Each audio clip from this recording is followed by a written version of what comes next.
Hi, it's HardReset, and today I'll show you how to fix touchscreen not working on Motorola Edge 70.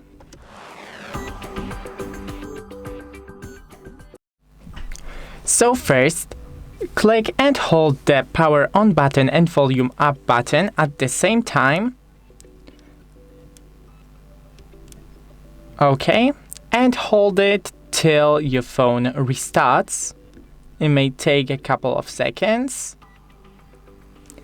And now wait for it to restart.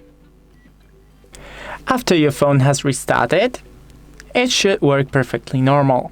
If something isn't right still, then try to take off the screen protector and then try.